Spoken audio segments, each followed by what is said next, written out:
Clash of the Classics. Hey everyone, welcome back to another week, a fresh week on Horsepower for an Hour. It's all about Clash of the Classics, and today's going to be some fun. It's the 1967 Mercury Comet 427 battling that 1967 Olds Cutlass W30. Now, if you're new to the show, perhaps this is the first time you're tuning in, you're going to find every week we roll the clock back and we pit two classic models against one another. These battles are fueled by the largest automatic transmission network in the world. They are the Automatic Transmission Rebuilders Association, or simply the ATRA. I want to get started right now. I want to start with that Oldsmobile 442 W30. Now, as corny as it might sound here in the 21st century, back in 1967, Olds called their sporty cars the Young Mobiles as opposed to the Oldsmobiles, and they advertised them accordingly. The tires were referred to as boots. The styling was described as with it. I'm kind of surprised they didn't use the word far out, but maybe that was a little too new for them. And then to complete the Olds corny package, Olds marketing division came up with what I think is the all-time most corny slogan pitch in the automotive world and automotive history, and they called the 442 W30, here's what they said: it's the neatest, sweetest, completest anti-boredom bundle on rubber. And at the end of the TV commercials, they touted the 442 as keeper of the cool. The original W30 application was for the 360 horsepower tri-carb engines, but in 67, GM restricted all multi-carb setups to the Corvette. In fact, it was relegated exclusively for the Corvette only, so Olds was forced to go with a big four-barrel carburetor sitting on top of a 400 cubic inch engine. Now, the engine maintained the 350 horsepower with a whopping 440 pound-feet of torque. The W30 induction system was far more efficient than the scoops on the top of the hood. In fact, the W30 system had large channels in the headlight housings. A lot of you guys will remember the air would run through two 4-inch hoses into a specially stamped air cleaner that gave the inlet a pressurized effect. Pretty innovative for back in those days. And then the hoses were so big that GM was forced to move the battery back into the trunk. The W30 engines got a hotter cam. They used stronger valve springs, and then they were pumped up the oil pressure so that they could lubricate the top of the engine better. And there were also front disc brakes with a refined front suspension that had the Car and Driver magazine calling it the best handling car in its class. Now, the two-speed automatic transmission, the aluminum Power Glide, got replaced for 1967 for the first time with a Turbo 400 competition automatic, and that it was for the first time we saw that in 1967. The valve body and the transmissions were calibrated just a bit different so that they would withstand a higher RPM shift, and they were pretty stout transmissions. A lot of you guys will remember the Turbo 350 was released in '69. The one that came out first was the Turbo 400. And that was GM's workhorse for quite a few years. In fact, they used that transmission all the way through about the mid-'90s, and then from there went to the 4L80E, which was nothing more than a 400 with an overdrive attached to the front. But this car was originally stacked at $4,100, original MSRP $4,100. Today, a true W30 model valued at about $70,000. Not too bad for an Oldsmobile. I've always liked this car. In fact, it seems like the 442 never really got its fair shake.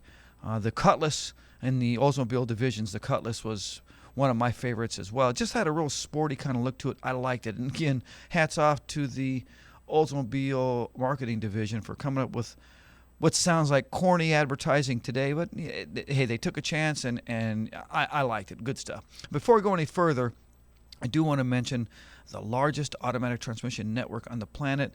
They are the Automatic Transmission Rebuilders Association. ATRA makes this Clash of the Classics possible.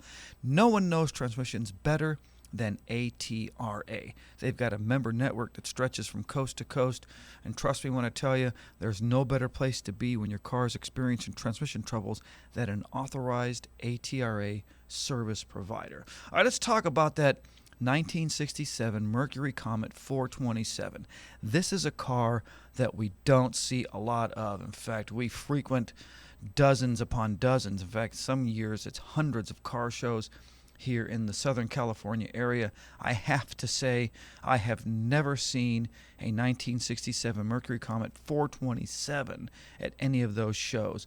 Someone once said, if the quintessential muscle car consists of the most powerful big-inch V8 in the lightest mid-size body, then the 1967 Comet Model 202 defines the breed. But many of our older listeners will remember that the Ford was having some trouble winning respect on the streets back in the early mid 60s. Mustang hadn't quite been released yet, and there was a ton of competition coming from the Chevy folks. But even with all the struggles the Ford platforms were having, Mercury cars had it worse. In fact, they were completely ignored until this 427 Comet showed up. You talk about a sleeper. This is it. In fact, this could be considered the poster child for 1960 sleeper cars. The 1966 Comet graduated from the Falcon-based compact platform to the mid-size Fairlane platform. Then it was at that point that the car got taken at least a little more seriously. Now, you'll recall that back in those days, there was a Cyclone version that was available. It also had the 390 V8 engine installed in it, but it only had 330 horsepower or so. Now, you combine that with the fact that the car was heavier than the Fairlane, and then all of a sudden it went from, I guess, being a sleeper to, I guess you could say, being in a coma. In 66, there were a few rare Fairlanes that had the big 427 installed, but it wasn't until 1967 that the engine became a regular production option for the Fairlane, and then at that time it got rolled into the Mercury Comet lineup. In fact, Mercury made the engine available in any of the Comet models, which was the Cyclone. A lot of you remember the Caliente. My sister had one of those. And then the Capri. They also made it available in the bottom of the line Comet 202 pillared coupe. Now, that last model was for the longest time considered the ugly stepsister of the Comet lineup. It was about a half foot shorter than the hardtops and about 100 pounds lighter. It was definitely the dumpier looking of the two, or of the model lineup, with a sort of, I guess, kind of a Falcon-looking roof line. You had to kind of look at it. Picture this, kind of picture this in your head.